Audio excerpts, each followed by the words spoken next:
Hello everybody, beyond excited for this new series that's opened up of taking your questions, your emails that are sent to Eric, E-R-I-C, Anthony Ministry at gmail.com, and then we'll talk about them here, because remember, I don't have the answers. I'm not a preacher, but I am one who's felt led to create a platform for all of us to discuss things and discuss the Bible. So, this new series, I'm going through just emails you guys send in and one that I feel led to share as they come.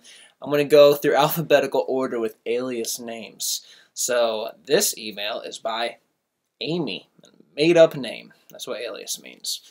Okay, and what's going to happen is as I'll read her email, we'll pause it when there's a question. And I want you guys to go below and discuss that question. There might be 2 or 3 in a video. And the whole point of this is to spark conversation.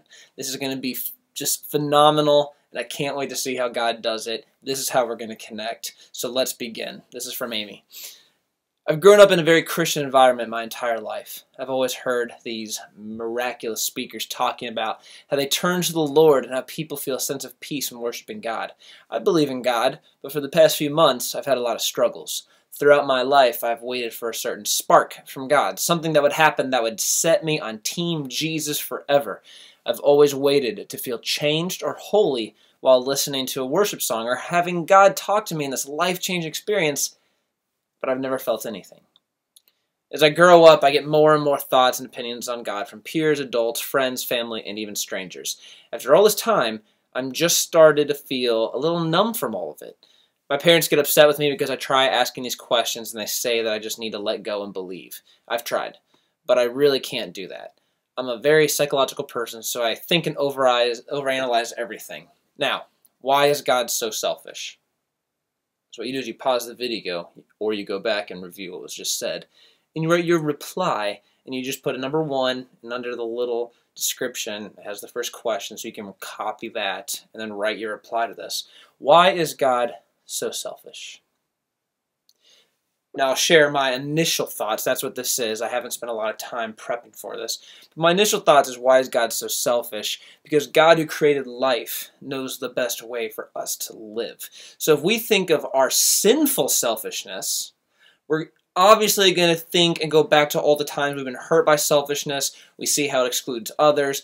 But when God has the meaning of selfish, it has to be all-encompassing of Him. And He is good, perfect, and holy.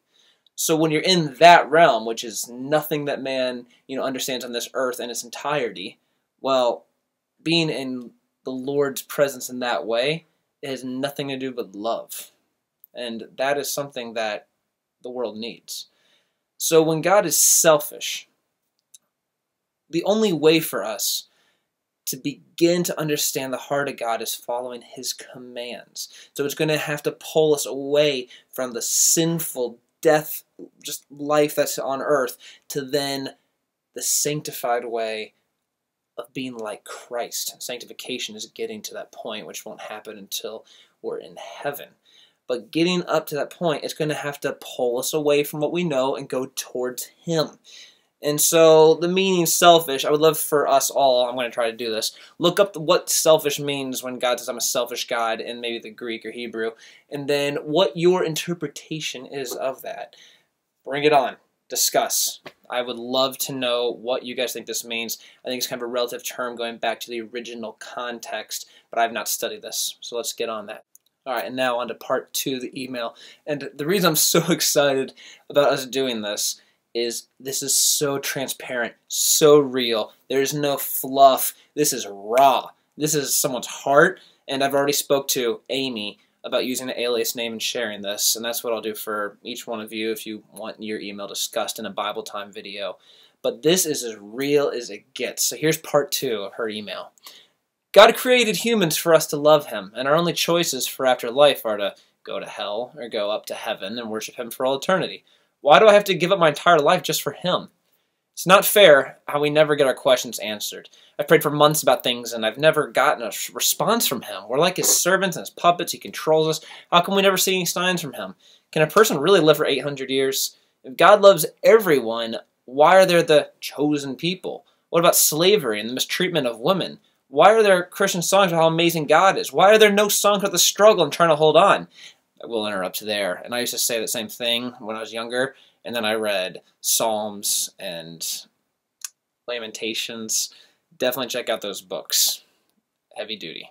And I think they go to an extreme of crying out to God just in hurt and pain than what I've experienced. All right.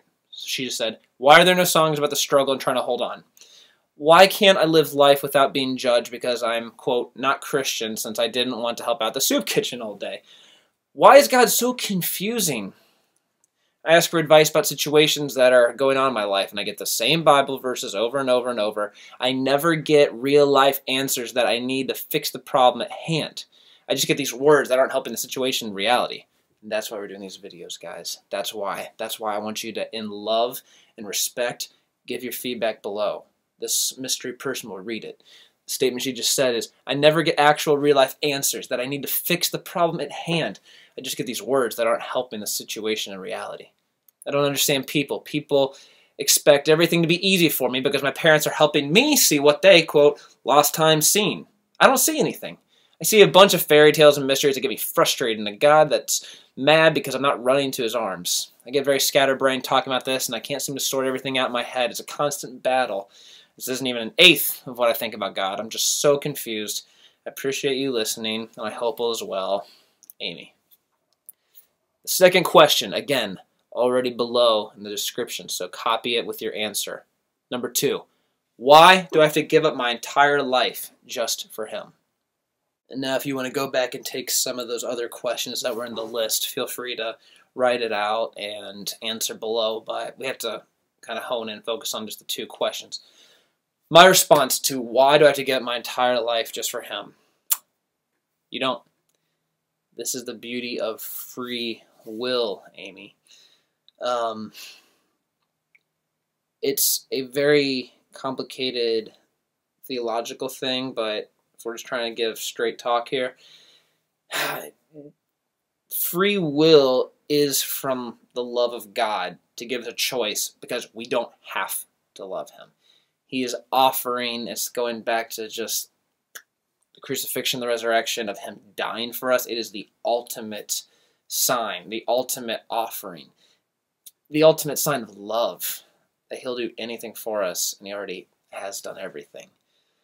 So, that choice is up to us to accept or reject. And going back to the first question, why is so God selfish, and knowing the characteristics of God and how he's pure and holy, so nothing that is not pure or holy can't come into that realm. That's why we have to be like God when we're in heaven. We made perfect, white as snow.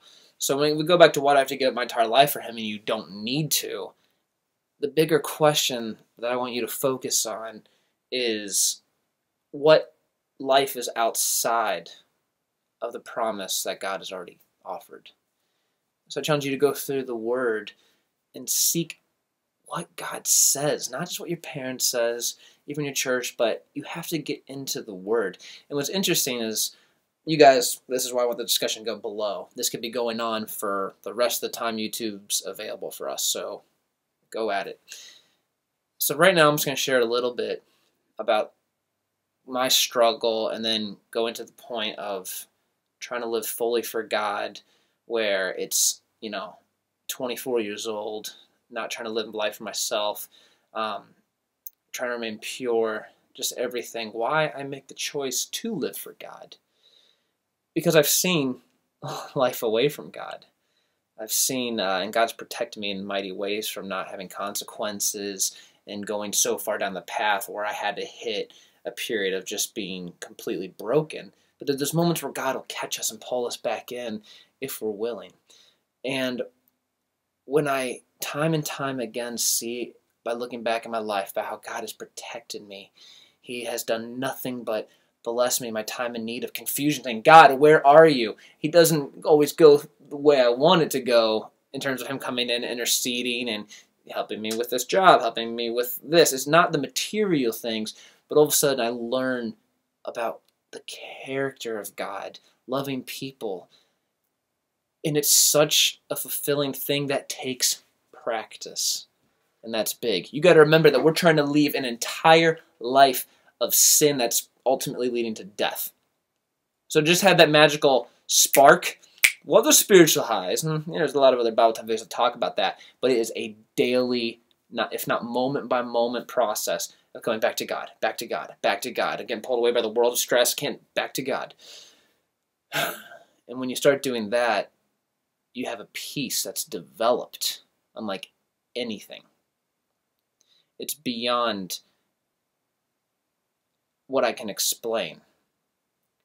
So, we don't have to give up our entire life just for God. It's a choice.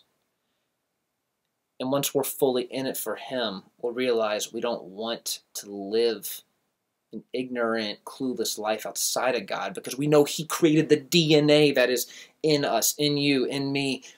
When He has created that to use us in a mighty specific purpose to help others, you start to see that, man, I don't know all that I thought I did, because there's something much bigger going on beyond me. So, this is a whirlwind of a conversation. Let's see this chat box blow up. I will be typing away as well.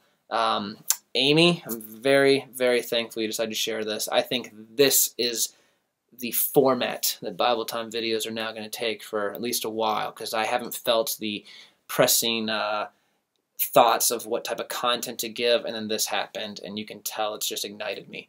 So guys, send all emails, anything you're wanting to talk about, and I will discuss with you before sharing it in a video.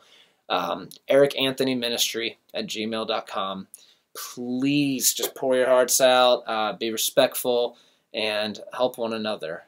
And this will be a special community, guys. Thank you so much for joining. God bless.